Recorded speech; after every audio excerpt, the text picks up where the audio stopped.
I release all this stuff I got built up in me from the time I was born to the day I'm set free. I release all this stuff I got built up in me from the time I was born to the day I'm set free. I release Cook County, where I was born and half raised. The Inglewood streets is where I developed my trade. A stone cold criminal by the 8th grade, an individual going through a phase, had a 38 snub that my pops gave me. I've been up on instruction since the early 80s. From auto theft to robbing old ladies, real shady. As long as they paid me, it was all gravy. Until I got shot, and that's when God saved me. I was just a baby in the world so crazy, but the Lord didn't take me. Married to one of my daughters. You know, just out of the basics, she's a good girl. Right. You know what I mean? So your daughters are homeschooled? So yeah, they're homeschooled. A lot of personal time. Right, we give them a lot of personal time through the homeschool. We're able to give them what the public school system or the national school system is not. And that's basically morals, a spiritual basis, right, and a truth basis versus a regurgitating educational status. Right.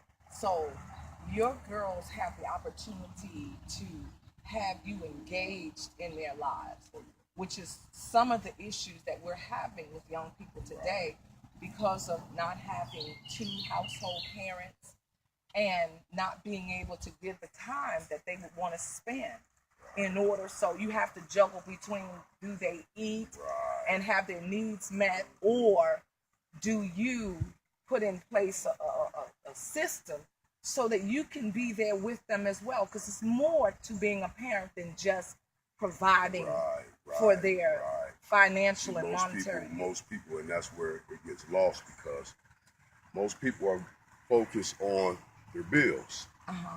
You know, they got to pay bills. You got to, eat. Right.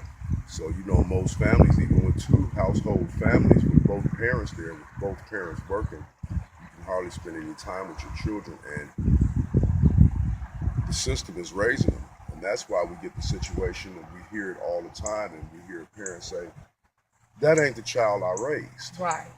Because you didn't raise them. Right. The system did. Right. You were too busy working, which is nothing wrong with working. Absolutely. But you also have to take time, I don't care what it takes, to spend and be accountable for your family and your children. Absolutely. Whatever it takes. If it takes you taking a pay cut and budgeting your balance, the kids don't need Jordans. They don't need none of that stuff. They don't need tablets. They don't need any of that stuff.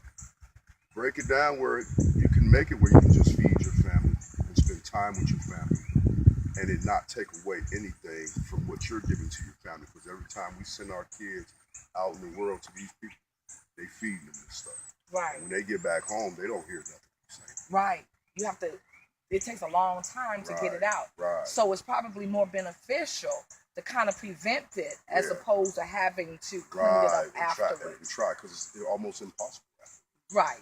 And so some of the situations that we see going on all over this country and all over the world with our young people, you have some people blaming the government, you have some people blaming a lot of different families and whatever, but the situation calls for action immediately from all of us as parents and as leaders and as individuals. We've got to make a difference, and this is how you're doing it. What is your organization called?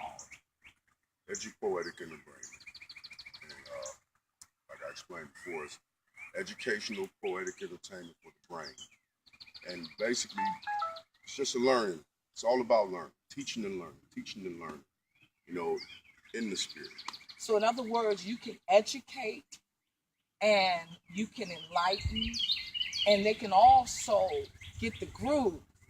It's not the traditional way of learning. So we're tapping into a way to get into the brains of our young people. Yeah. Because it's clear. You can't stop music from coming in. Once it's being played, you can close your ears. But as long as your ears is open, that stuff is going to go into you. Right.